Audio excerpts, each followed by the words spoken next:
Vamos então meditar na palavra do nosso Deus. Eu quero meditar junto com os irmãos no capítulo 5 de Efésios, verso 22 até o verso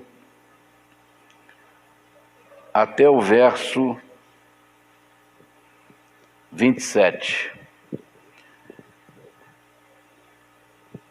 Efésios 5, 22, que diz assim: Vós, mulheres, sujeitai-vos a vosso marido como ao Senhor, porque o marido é a cabeça da mulher, como também Cristo é a cabeça da igreja, sendo ele próprio o Salvador do corpo, de sorte que, assim como a igreja está sujeita a Cristo, assim também as mulheres sejam em tudo sujeitas a seus maridos. Vós, maridos, amai vossa mulher, como também Cristo amou a igreja, e a si mesmo se entregou por ela, para a santificar, purificando-a com a lavagem da água pela palavra, para apresentar a si mesmo igreja gloriosa, sem mácula, nem ruga, nem coisa semelhante, mas santa e irrepreensível. Amém. Até aí. Feche os seus olhos, vamos agradecer a Deus, faça a sua oração, peça ao Senhor que fale no nosso coração, nos abençoe nesta manhã, em nome de Jesus. Nosso Deus e nosso Pai, muito obrigado, Senhor, por tudo que aconteceu até aqui, Senhor. Obrigado pelos 6 anos que o Senhor está permitindo que a Tua igreja caminhe, que a Tua igreja marche neste lugar. Obrigado por cada membro da igreja, por cada pastor, por cada diácono, por cada criança, por cada obreiro, por cada líder. Obrigado, Senhor, pelos jovens, adolescentes, casais, famílias que fazem parte, Senhor, desta congregação. Te louvamos, te glorificamos, te exaltamos, porque Tu és Deus. Obrigado, Senhor, pela vida do pastor Alceu, da sua esposa Neuza, da sua filha Maria Luísa. Obrigado por esse casal, por essa família que veio nos honrar com a sua presença. Obrigado pela vida deles. Continue abençoando o seu ministério, abençoando, Senhor, sua família, sua saúde. Abençoa a cidade de Carlos Alves, que muitas almas possam se render aos Teus pés através da vida e ministério do Teu servo ali naquela cidade. Abençoe, Senhor, os pastores que aqui trabalham, Senhor, diuturnamente, levando a palavra, levando a mensagem, seja na internet, seja na igreja local presente. Senhor, abençoe o Teu povo, abençoe aqueles que nos assistem pelas redes sociais, que o Senhor possa salvar, libertar, transformar, fazer uma grande obra, Senhor, e mandar um grande avivamento sobre a nação brasileira. Aviva, Senhor, o Brasil, aviva, Senhor, o Brasil, aviva, Senhor, a Tua igreja na nação brasileira, e, Senhor, desperte aqueles que ainda estão indecisos, aqueles que ainda, Senhor, estão fugindo, que o Senhor possa trazê-los para a Tua presença, e no momento do arrebatamento todos possam estar preparados para ouvir a trombeta soar e irmos ao Teu encontro nos ares. Abençoe, Senhor, este momento da Tua palavra, fale aos nossos corações e nos abençoe, em nome do Senhor Jesus, eu te peço hoje e para sempre. Amém e amém, Senhor. Graças a Deus, podemos assentar, irmãos. Muito obrigado. Obrigado pela presença de todos. Fernando tem vindo aqui aos sábados. Obrigado pelo seu apoio. Obrigado por tudo. tá? Deus abençoe. Os que estão vindo pela primeira vez, obrigado. E estamos juntos. Muito bem. Nós lemos um texto que fala Paulo ensinando para a igreja de Éfeso a respeito da vida a dois, mas não é sobre casamento que eu quero falar. O que eu quero falar é sobre Cristo amou a igreja. Esse é o assunto, tema que eu quero abordar. Cristo amou a igreja. E ele faz um paralelo que o homem, que o marido deva amar a sua esposa como Cristo amou a igreja.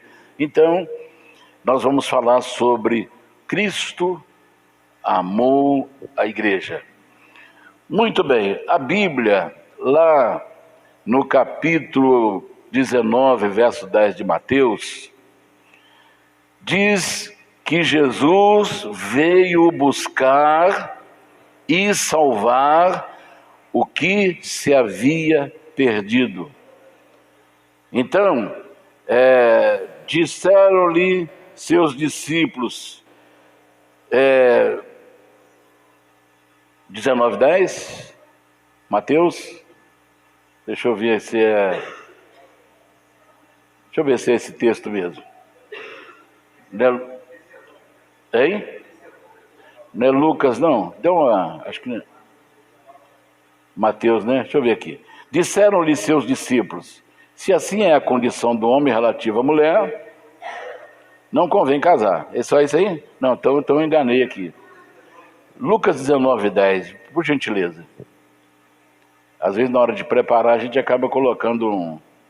isso aí, desculpe aí, viu? Ele... Sonoplasta. É isso mesmo? Porque o Filho do Homem veio buscar e salvar o que se havia perdido. Então, naturalmente, está falando de quem? Do ser humano. Que nós estávamos perdidos, sem Deus neste mundo, sem direção, sem saber responder 3 perguntas básicas da vida. De onde vim? O que estou fazendo aqui? E para onde vou? Então nós estamos aqui de passagem, porque não é esta vida que Deus planejou para nós. Se fosse esta vida que Deus planejou para nós, a tartaruga seria mais feliz do que a gente. Por quê? Uma tartaruga, se ninguém tirá-la do seu habitat, ela vive 200 anos. A pessoa, o ser humano que é dotado de capacidade mental, intelectual, espiritual, viver apenas aí... existe um país na África chamado Serra Leoa. Você sabe qual a expectativa de vida lá? 45 anos. 45 anos o cara está sendo sepultado. Esta é a expectativa. No Brasil é aproximadamente 70, 80 anos. Na Serra Leoa, a expectativa de vida é 45 anos. 45 anos nós estamos saindo daquela vida nós estamos passando pelo processo de uma vida que às vezes toma decisão sem pensar para realmente colocar o pé no chão. Às vezes leva um tempo bem grande para a gente colocar o pé no chão e entender a respeito da vida. Então Jesus, ele veio buscar e salvar o que se havia perdido. Então essa não é a vida que Deus planejou. Deus planejou que nós usássemos 100% de nossa capacidade intelectual e hoje nós usamos apenas menos de 10%. O homem mais inteligente do planeta não usou mais do que 10% de sua capacidade intelectual. Imagine o que nós poderíamos fazer usando 100% da capacidade. Então, não era o plano de Deus que nós nos perdêssemos, mas o homem optou por não seguir o plano de Deus. Aí caiu. E hoje nós herdamos essa herança dos nossos primeiros pais. E hoje o ser humano não consegue responder essas 3 perguntas: de onde vim, o que estou fazendo aqui e para onde vou?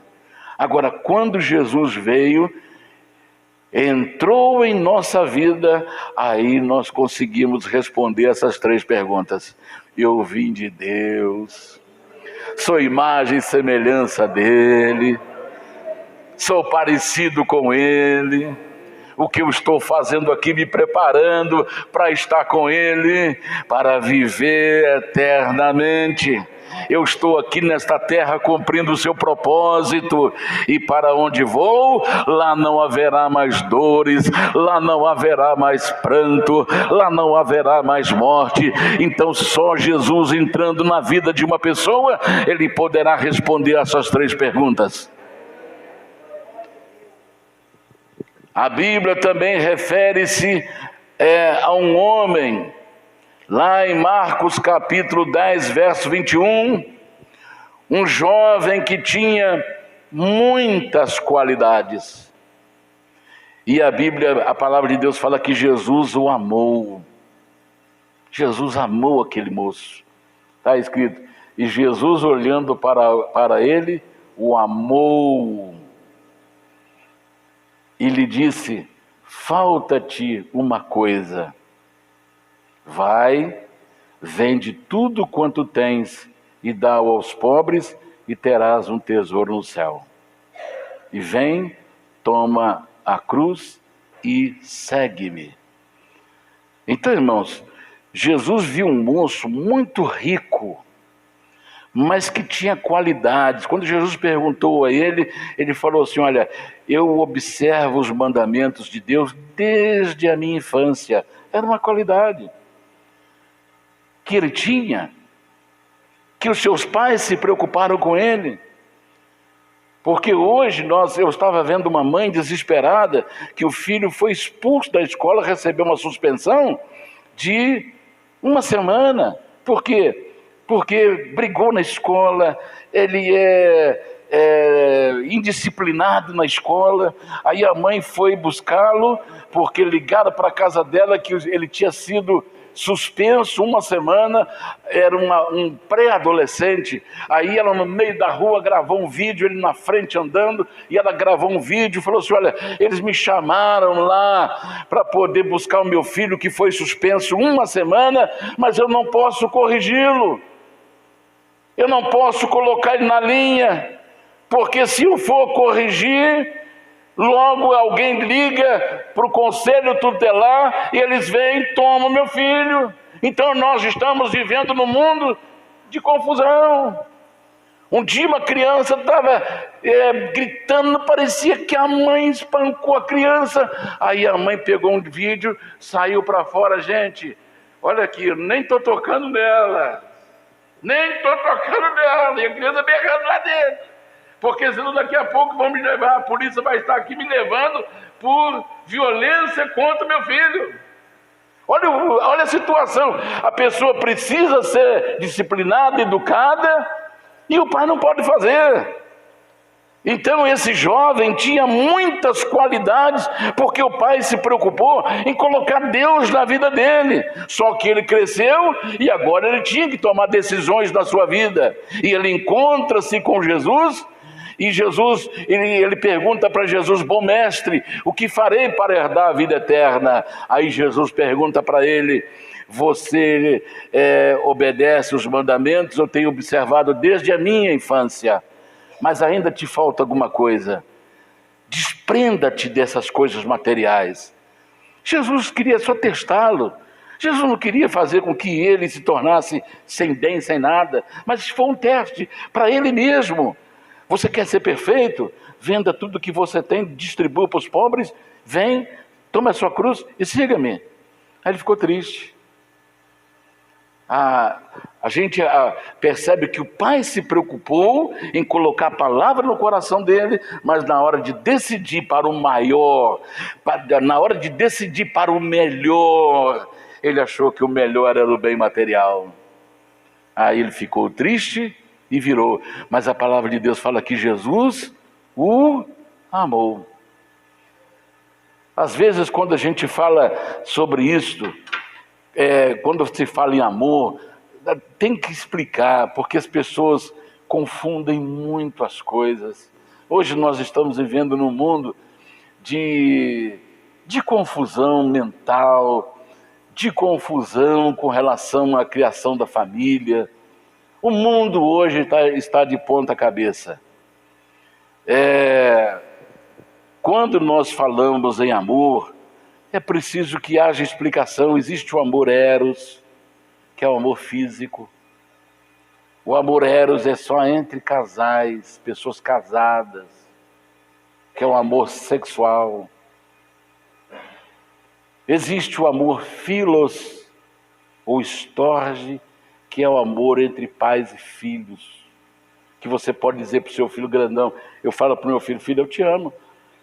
É verdade ou não é? Isso é amor philos. Mas existe também o amor ágape, que é o amor sacrifício, amor espiritual. É esse amor que eu posso falar para o pastor ao seu, pastor ao seu, eu te amo em Cristo Jesus. E vice-versa. Eu posso expressar, então tem que explicar. Por quê? Porque Jesus ele veio como um homem, ele não veio como Deus. E quando ele falou assim que ele o amou, aí tem pessoas que a cabeça dele não entende as coisas espirituais, aí já entra, e a gente já viu muitas pessoas falar sobre a vida de Jesus. Entendemos? Então, quando eu toco nesse assunto, eu gosto de explicar para a pessoa entender que uma pessoa, um homem, pode dizer que ama outro homem, porque ele está dizendo com amor ágape.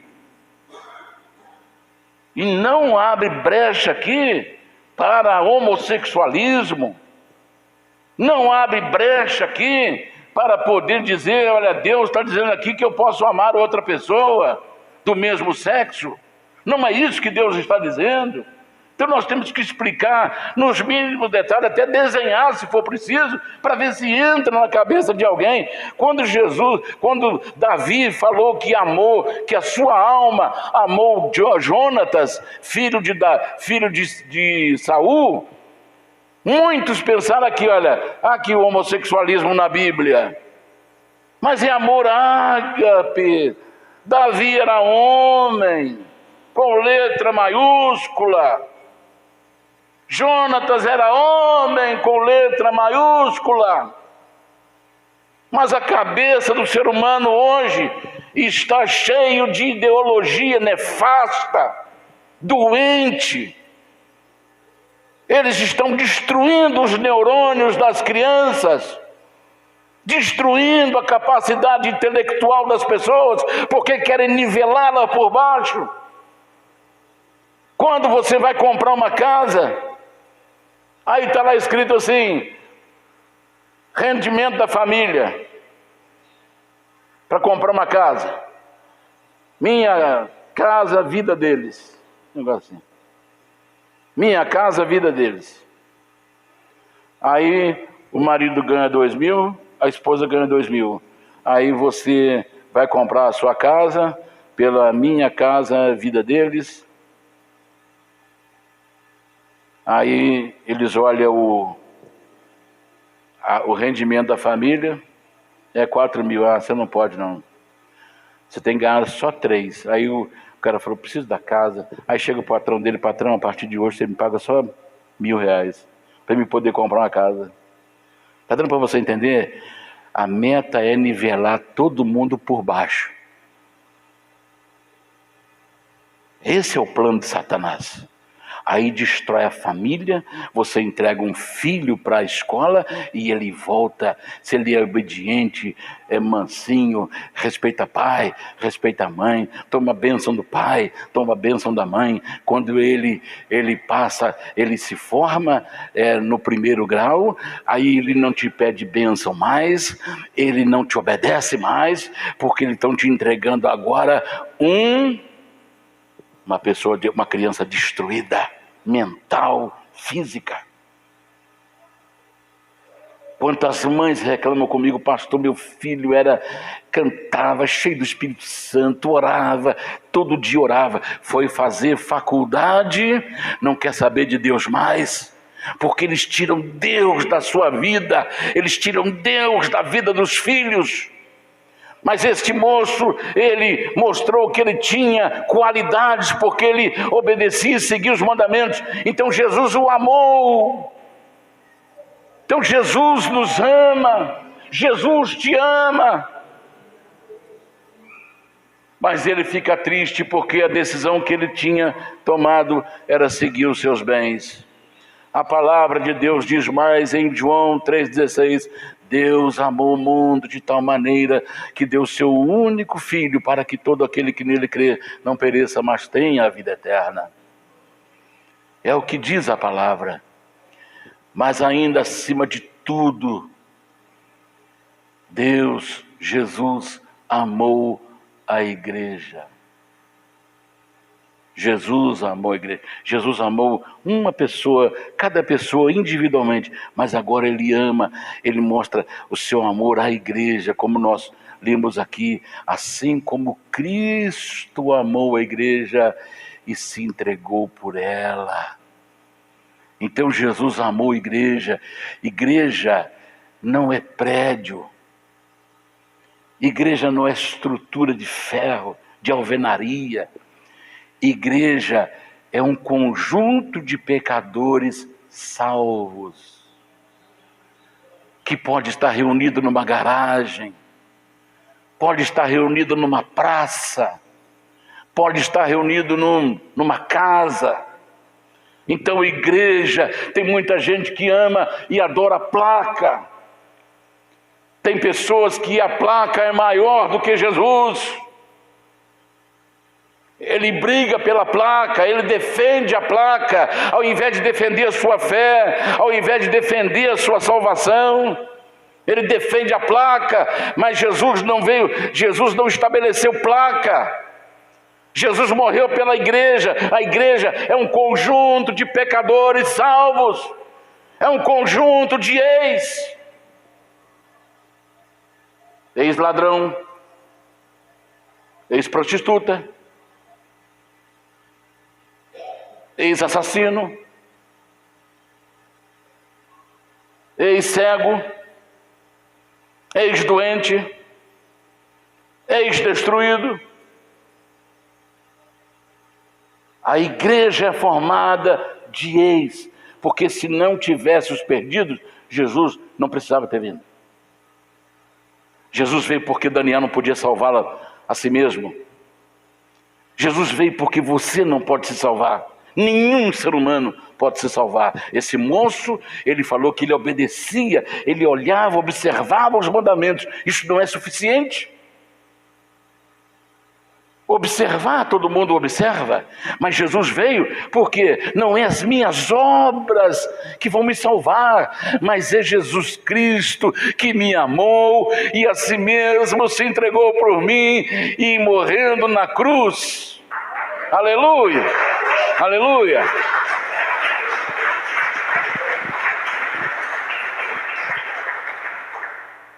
A origem da igreja. Primeiro, a igreja era chamada de ajuntamento legítimo, não tinha placa. Ajuntamento legítimo. Está registrado aí em Atos 19, 39. E está registrado também em 1 Coríntios. Em 1 Coríntios, capítulo 11, verso 33. Vamos ver o que Paulo fala aí. Vamos ver primeiro aqui Atos. E se alguma outra coisa demandais, averiguar-se-á em legítima assembleia. Em legítimo, em outra versão, na minha versão, em legítimo ajuntamento. Está dando para você entender? A igreja, ela não é placa. A igreja não é alvenaria. A igreja é conjunto de pessoas que estavam perdidas e hoje são salvas. Aleluia! Glória a Deus!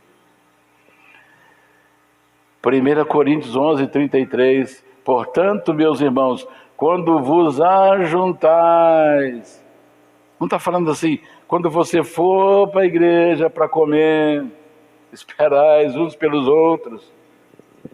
Quando vocês ajuntarem para orar, quando vocês ajuntarem para ouvir a palavra, quando vocês ajuntarem-se para poder cantar louvores, adoração, orar, abençoar a vida de um do outro, esperem um pelos outros. Então a igreja é um legítimo ajuntamento, é uma assembleia. Assembleia mostra que é um conjunto de representantes de uma comunidade. Então nós estamos aqui reunidos numa assembleia. É um conjunto de pessoas de uma comunidade cristã. E essa é a igreja. Está dando para você entender? Quem está entendendo, diga o amém. Vamos ver Números 10, de 1 a 3. O que diz lá? Números 10, de 1 a 3. Falou mais o Senhor a Moisés, dizendo: faze-te 2 trombetas de prata, de obra batida as fará, e elas te servirão para a convocação da congregação e para a partida dos arraiais. E quando as tocarem, então toda a congregação se reunirá a ti, à porta da tenda da congregação. Está aí? Obrigado. Então a igreja o que é? Uma congregação. O que tem a trombeta com relação a isto? A trombeta e a congregação. Prata na Bíblia significa resgate. Resgate.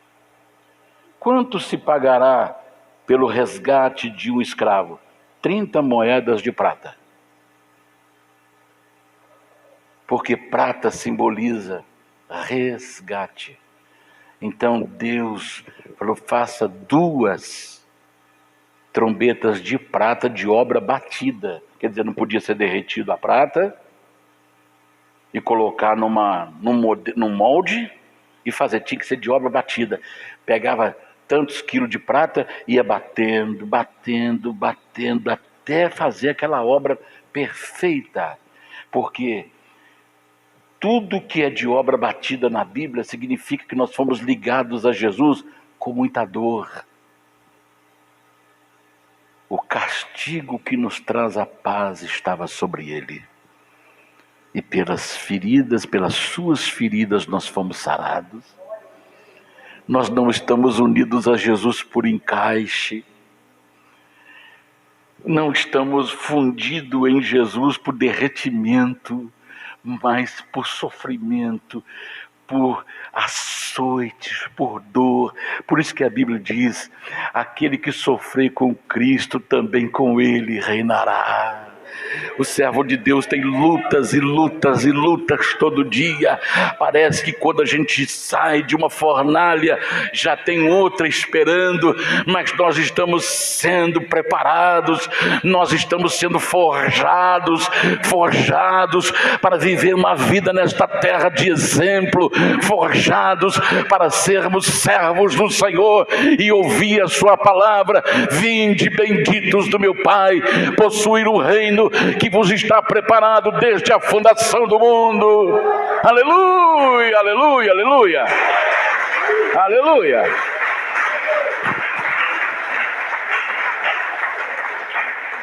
Quando a trombeta tocava, o que tinha que acontecer? O que o povo tinha que fazer? Ir para a congregação, se congregar. Tem muita gente que fala assim: não, eu não vou à igreja mais, eu congrego em casa. Não, a igreja é para ser congregada mesmo, é para congregar na igreja. Se você deixar uma brasa sozinha, ela vai apagar. Mas quando você junta a brasa uma com a outra Aí aquele fogo, ela está incandescente, aí ela começa a aquecer a outra brasa, a outra peça, a outra madeira que está apagada, aí começa, aí vem o sopro do Espírito, que criaram até uma canção dizendo, se a minha brasa está apagando, o Espírito sopra, como é que é? Não é só para o Espírito, não. Quando a minha brasa está apagando, assopra e o... Obrigada. Como é que é o negócio? Vai aí, mas vai. Isso. Quando o fogo está apagando, Jesus sopra e o fogo pega. Tá entendendo, irmão? Agora sozinho, como é que vai soprar? Como é que vai passar calor um para o outro? Então Deus está dizendo, congregue. Isso lá no Velho Testamento. Deus está ensinando isso lá no Velho Testamento. E a Bíblia diz em Hebreus, capítulo 10, verso 25, olha o que está escrito aí.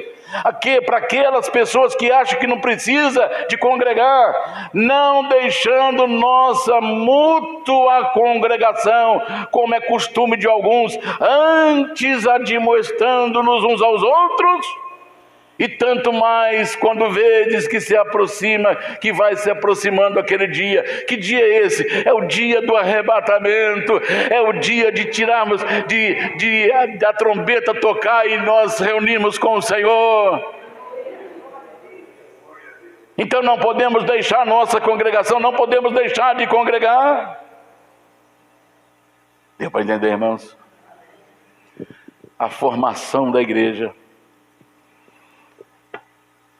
A Bíblia fala que a igreja começa a ser formada com chamados. Mateus 22, 14. Olha o que diz a Bíblia aí. Ninguém vem se não for chamado. Porque muitos são chamados, mas poucos os escolhidos. Aí será que Deus tem privilegiados? Deus faz acepção de pessoas? Não. Esse aqui, poucos escolhidos, é porque a pessoa foi chamada, mas não valorizou o seu chamado. Eu poderia citar aqui N exemplos de pessoas que foram chamadas e perderam sua bênção. Porque não valorizaram o seu chamado. 1 Pedro 2,9. Olha aí quem é que chama e faz a eleição. Eleição é escolha. Mas vós sois a geração eleita. Ou seja, você foi escolhido. Agora que nós vamos ver por que e poucos são escolhidos. Fomos eleitos para quê? Sacerdócio real. Então você passa a ser um sacerdote de um reino. E não é um reino de Nabucodonosor, não é o reino do imperador romano, é o reino do nosso Deus, é o reino do Senhor Jesus, aquele que é o primeiro e o último, aquele que é o princípio e o fim, aquele que é o alfa e o ômega, aquele que recebeu o nome que está acima de todo nome, e ao nome de Jesus Cristo se dobrará todo joelho no céu, na terra e debaixo da terra, e toda língua confessará que Jesus Cristo é o Senhor. Somos sacerdotes desse reino.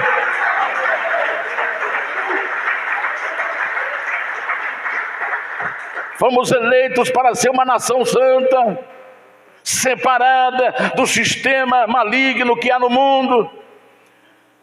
Somos um povo exclusivo, povo adquirido, não com ouro nem com prata, que são coisas perecíveis, mas pelo próprio sangue do Cordeiro, para que nós anunciemos as virtudes, os poderes daquele que nos chamou das trevas para a sua maravilhosa luz.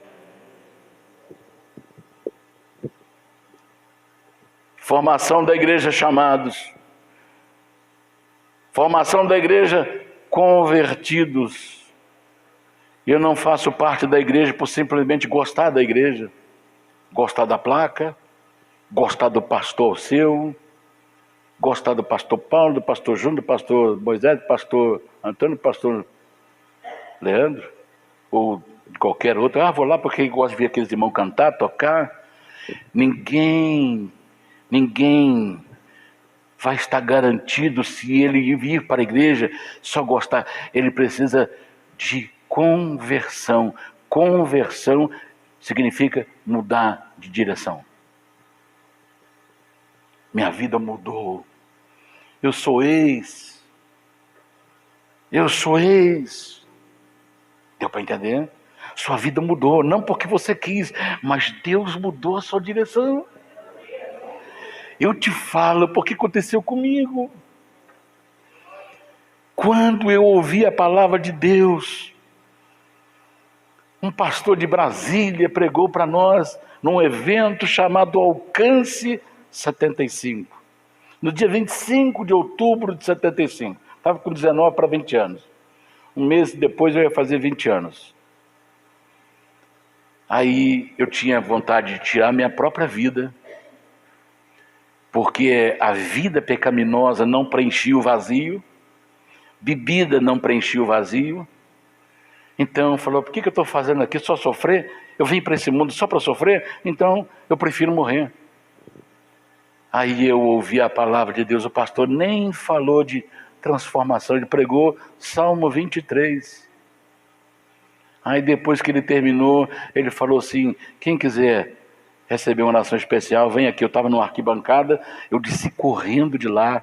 Aí muitos jovens foram comigo e fecha os seus olhos. Ele orou para nós. Quando ele orou, que eu abri os olhos, tinha um rapaz do meu lado. E esse rapaz falou assim, como é que você chama? Aí eu dei meu nome para ele. Falou, eu vou anotar o seu nome aqui para orar para você a partir de hoje. Aí falou assim, eu vou contar minha experiência para você. Ele começou a desabotoar a camisa. Aí tinha uma cicatriz do pescoço até no umbigo. Ele falou, tá vendo essa cicatriz aqui? Eu tinha um problema grave no coração. E se eu não operasse, eu morreria. E na operação, se eu operasse, eu teria 5% de chance de sobreviver com a cirurgia. Aí eu me entreguei a Jesus. Alguém falou para mim de Jesus. Eu falei, Jesus, ele falando para mim, eu falei, Jesus, se o Senhor me dá mais vida, se o Senhor curar meu coração, eu prometo que eu vou falar para todo mundo do Senhor para o resto da minha vida. Aí ele falou, tá vendo aqui, eu entrei para a sala de cirurgia, entreguei minha vida para o Senhor e hoje estou aqui completamente recuperado. É isso que Jesus faz. Ali mudou a trajetória da vida dele. E quando eu saí dali, eu não sabia o que ia acontecer com a minha vida. Eu chego em casa, alguém falou Jesus. Quando falou Jesus, eu comecei a chorar. Por que eu estou chorando? Aí eu estava sentindo uma paz tão profunda. Eu estava sentindo uma paz tão extraordinária, que eu falei, que coisa gostosa. Dali para frente, acabou os bailes, acabou as bebidas, acabou as farras, acabou a mentira, acabou tudo. A minha vida teve uma mudança de rota, a minha vida teve uma mudança de direção. Isso chama conversão, isso chama nascer de Deus, isso chama novo nascimento.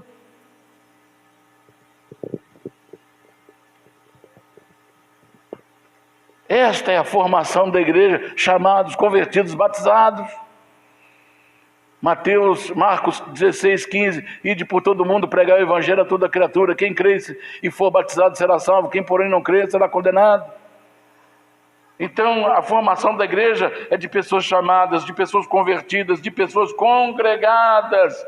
Hebreus 10, 25. Já até lemos aí, mas vamos falar, repetir. Hebreus 10, 25.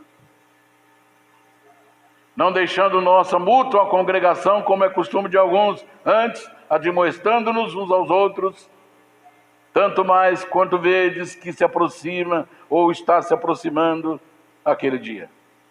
Então, a pessoa fala assim, eu sou um servo de Deus, você congrega? Não.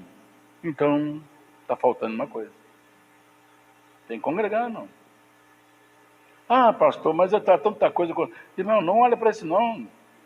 Siga Jesus. Jesus é o nosso maior exemplo. Paulo fala assim: eu sigo para o alvo, olhando para Alexandre o latoeiro. Não olha para Alexandre o latoeiro não, que você vai cair. Olhando para Pedro. Não olha para Pedro não, porque ele negou. Olhando para Filipe. Não olha para Filipe não. Prossigo olhando para Jesus, autor e consumador da minha fé. Pode cair, a Bíblia fala, 1.000 cairão ao teu lado, 10.000 à tua direita, mas você olhando para Jesus, vamos permanecer. Se estivermos olhando para Jesus, você vai ver muita gente tombando, muita gente famosa tombando, e pessoas que subiram no púlpito tombando, mas se nós estivermos olhando para Jesus, vamos permanecer. Aleluia! Então não tire os seus olhos de Jesus, não olhe para o homem, olhe para Jesus. Aleluia, já estou indo para os finalmente. Qual é o papel da igreja no plano de Cristo? Papel é a mesma coisa que função, responsabilidade, tarefas.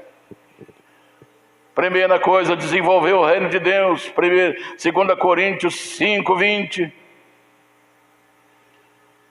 A missão, o nosso papel é desenvolver o reino de Deus, de sorte que somos embaixadores da parte de Cristo, como se Deus por nós rogasse.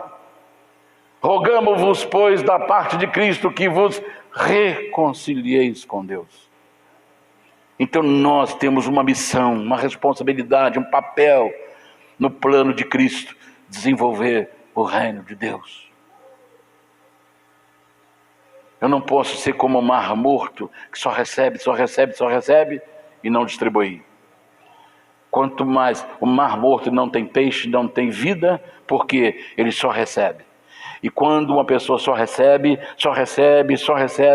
ele não tem nem para ele, porque não para com ele. Agora, quando os discípulos iam pescar no mar da Galileia, que tem entrada, mas tinha saída, então era água viva, cheia de peixe, cheia de vida. Sabe por quê? Porque distribuía. Então distribua o que Deus te deu, compartilhe com aquilo que Deus te deu. Como embaixador, Ele nos colocou aqui como embaixador de Deus, dizendo, Deus falando através de nós, reconciliei-vos com Deus. Aleluia. Outro compromisso, ser-me-eis testemunhas, Atos 1:8. Ser-me-eis testemunhas em Jerusalém, Judéia, Samaria e todos os confins da terra. Então aqui, quando eles receberam o Espírito Santo, ali começou a igreja do Novo Testamento. Aqui começou a igreja do Novo Testamento, quando eles foram cheios do Espírito Santo. Então a igreja, ela começou cheia do Espírito Santo, e conforme Gálatas capítulo 5, verso 22, em Atos 1:8, ela foi inaugurada cheia do Espírito Santo.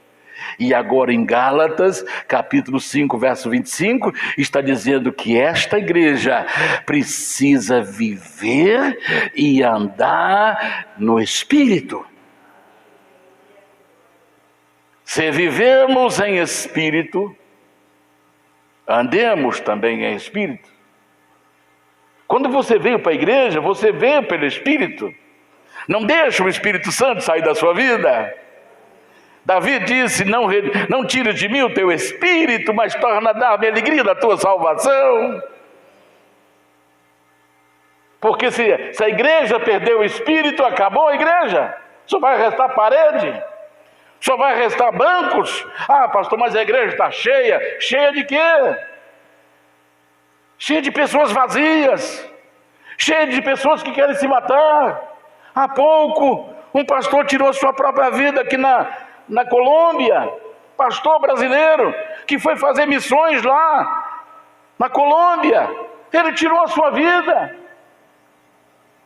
Olha aí, irmãos, não adianta a gente querer ver pelos olhos. Então a igreja começou no Espírito, ela precisa andar no Espírito e ela precisa viver no Espírito. Não deixe o Espírito sair da sua vida. Cada dia eu peço: Senhor, me encha do Espírito Santo, me encha do Espírito Santo. É de madrugada, me encha do Espírito Santo, enche meus filhos do Espírito Santo, enche os irmãos lá do Marumbi do Espírito Santo, enche os irmãos de Grama do Espírito Santo, encha, Senhor, os pastores, encha o diaconato, encha as crianças, encha os jovens, enche os adolescentes, porque é o Espírito Santo que vai nos tirar da terra também. Começamos pelo Espírito, vivemos no Espírito, andando no Espírito, e vamos sair daqui no Espírito. Aleluia! Ô Senhor da glória, eu já vou encerrar. A igreja do Senhor, ela é o organismo ou organização mais importante dessa terra. Porque é a igreja que tem poder para mudar o mundo. Não é político, não é governante, não é reis, não é rainhas, mas é Deus. A igreja, ela pode mudar o mundo. E ela começa a mudar a vida da gente. Você experimenta isso e você vai ver o mundo sendo mudado. Então ela é o organismo ou a organização mais importante do planeta. Deu para você entender? E eu encerro, concluo, colocando cada coisa no seu lugar. Nossa posição. Qual a minha posição na igreja? O corpo. A palavra fala que nós somos o corpo de Cristo. Qual a minha posição na igreja? Eu sou corpo de Cristo. Segundo, a posição de Cristo no corpo, cabeça. Teve um pastor famoso da internet, os vídeos deles ao vivo tem 40, 50 mil visualizações, ou gente assistindo ele. Preste bem atenção nisso. Ele foi num podcast, aí a pessoa perguntou a ele a respeito da igreja, aí deu uma mexidinha nele lá, para ver o que ele falava a respeito de administração. Ele falou assim: olha, irmão, eu não posso nem falar o palavrão que ele disse a respeito da igreja. Mas duas coisas que eu fiquei gravado que eu posso falar para você. Primeiro, ele falou assim: olha, eu sou dono dessa coisa. Deus me colocou, quem me deu essa coisa para tomar conta? Ele chamou a igreja de coisa, sem contar o palavrão. E segundo, eu sou dono dessa bagaça. Está lá registrado, quem quiser ver. Ele falou um palavrão que eu não posso falar aqui. Deu o nome de palavrão da igreja. Esse homem, se não consertar isso aí, irmão, está perdido. Eu não sou dono da igreja, né, pastor? Nós não somos dono da igreja. Jesus é o cabeça. É a cabeça que comanda o corpo. E nós somos os pés que conquistam todos os espaços.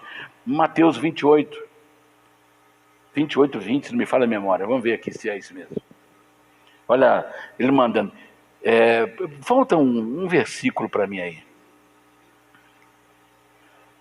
Portanto, ide, fazei discípulos de todas as nações, batizando-os em nome do Pai, do Filho e do Espírito Santo, e ensinando-os a guardar todas as coisas que eu vos tenho mandado.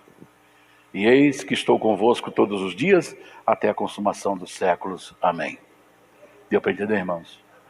Então, a nossa posição no corpo, na igreja, somos corpo de Cristo. E membros uns dos outros. Mas quem manda na igreja não é pastor Daniel. Quem manda na igreja é o Senhor. Ele é o dono da igreja. E isto não é bagaça. Ele comprou com o sangue dele. Olha que palavra pesada que ele usou. Dono dessa coisa. Dono dessa bagaça. E fora o palavrão, que é mais pesado ainda. Está lá, para quem quiser ver. Amém, irmãos? Deus nos abençoe. Que nós possamos, cada um de nós, entendermos que nós somos o corpo de Cristo. Somos membros uns dos outros. É um ajudando o outro, né, pastor? É um dando força para o outro, é um orando para o outro. E Jesus é o cabeça, é Ele que comanda esse corpo. As nossas mãos obedecem o nosso cérebro, que é a cabeça. Até a dor que você sente passa primeiro pela cabeça. Quando você sente dor, Jesus já está sentindo a sua dor. Isso é forte, hein? Ah, Senhor, não estou aguentando mais. Jesus está lá sofrendo também com você. Que passa pela cabeça. Se você cortar o pé, aí o centro nervoso vai levando aquela dor lá. Enquanto não chegar aqui, você não sente ela. Por isso que existe anestesia. Anestesia para camuflar, pegar, amortecer os nervos, aí não passa a dor. Aí pode cortar dedo, cortar pé, não sente nada. Deu para entender? Mas se não tiver anestesia, quando você cortar o pé, o nervo já avisa lá, avisa o cérebro que tem dor. Aí o cérebro recebe lá a comunicação, e aí se tiver ferida, aí já começa a comandar as células, soldado, vamos falar assim para ficar mais claro, a célula soldado começa a descer tudo para lá, onde abriu-se uma porta para os invasores do nosso corpo. Aí começa, aí você fala, puxa, a vida inflamou, em 3 dias inflamou. Sabe por que inflamou? Aquela inflamação, aquele pus, são as células que estavam ali brigando para não deixar o invasor entrar, e elas morreram no campo de batalha, e ao morrer ela é expelida. Deus maravilhoso. Obrigado, Senhor. Fiquemos em pé. Fiquemos em pé. Nós vamos fazer uma oração agora. Se a igreja começou no Espírito, precisa viver no Espírito, precisa andar no Espírito, e ela só vai partir aqui no Espírito, então vamos fazer uma oração agora, para ser cheio do Espírito Santo. Senhor, me encha do Espírito Santo. Peça agora ao Senhor, me encha do Espírito Santo. Se a senhora quiser ficar sentada, pode ficar, irmã, tá? Pode ficar sentadinha. O pastor também quiser ficar sentado, pode ficar. Pastor Júnior, faz esse clamor para nós. Faz esse clamor para nós. Eu quero convidar os pastores. Aliás, eu vou descer para ficar mais pertinho dos pastores ali. Então você vai pedir, me encha do Espírito Santo, que eu vou pedir lá, Senhor, me encha, e encha cada pastor que está aqui. Pastor Leandro, por gentileza, para cá, por gentileza. Então nós vamos agora, se você está aí, né, com sua esposa, com seu filho, segura na mão dele, Senhor, encha a nossa casa. Eu quero que meu filho seja cheio do Espírito Santo, eu quero que meu pai seja cheio do Espírito Santo, eu quero que a minha vida seja cheia do Espírito Santo. Faça o seu clamor agora, vamos orar. Aleluia. Glória a Deus, aleluias. Senhor nosso Deus e Pai, conforme aprendemos nessa manhã, a igreja nasceu no poder do Espírito Santo, e a igreja precisa continuar caminhando no poder do Espírito Santo. Por isso eu lhe peço nesta manhã, Senhor Jesus Cristo, enche a sua igreja do Espírito Santo, enche a vida dos homens, enche a vida das mulheres, dos jovens, dos adolescentes, das crianças, enche esta família do Espírito Santo. Venha nesta manhã, Senhor, renovar a tua unção, meu Pai, sobre as nossas vidas, sobre a sua igreja. Venha encher, meu Pai, esta vida do Espírito Santo, do poder de Deus, do poder do alto. O Espírito Santo é o poder do alto, o Espírito Santo é o poder de Deus. Por isso, nesta manhã, Senhor, enche as nossas vidas, enche a sua igreja, enche as famílias com o Espírito Santo. Venha renovar a unção nesta manhã, venha renovar, meu Pai, a tua unção na vida desse teu filho. Ah, Senhor, esta pessoa que se encontra cansado nesta manhã, que através do teu Espírito Santo, que através do poder do Espírito Santo, esta pessoa seja renovada, seja fortalecida, em nome de Jesus Cristo. Encha-nos nesta manhã. Oh, aleluia! Oh, aleluia, aleluia, aleluia! Encha-nos, Senhor, encha a sua igreja, encha a igreja do Marumbi, encha a congregação de Grama com teu Espírito Santo, com teu poder, com o poder do alto. Oh, aleluia, aleluia, aleluia! Oh, aleluia, aleluia, aleluia! Renova-nos nessa manhã, Senhor. Renova-nos nessa manhã. Restaura-nos nessa manhã. Oh, aleluia, aleluia, aleluia. Aleluia, aleluia, aleluia, aleluia. Enche a sua igreja. Enche a sua igreja. Renova a sua igreja. Fortaleça a tua igreja. Fortaleça a tua igreja. Fortaleça os teus filhos. Enche essa família. Enche essa família do Espírito Santo. Enche essa família do Espírito Santo. Enche a vida do filho. Enche a vida do filho. Enche a vida da filha. Do esposo. Aleluia, aleluia, aleluia. Oh, aleluia. Oh, aleluia. Oh, aleluia, aleluia, aleluia. Encha-nos, Senhor. Renova-nos, ó Pai. Aleluia, aleluia, aleluia. Aleluia. Aleluia, aleluia. Dá um abraço da sua mamãe. Dá um abraço do seu filho e fala para ela: mãe, o Espírito Santo está sobre nós. Abrace aí o seu ente querido, aleluia, e fala para ele: o Espírito Santo está sobre você, o Espírito Santo está sobre nós. Eu digo para você, meu irmão, minha irmã que está aqui, o Espírito Santo está sobre vocês. Pastores, o Espírito de Deus está sobre vocês. Irmãos, crianças, o Espírito Santo está sobre vocês. Pais e mães, o Espírito Santo está sobre vocês. Aleluia, aleluia, aleluia.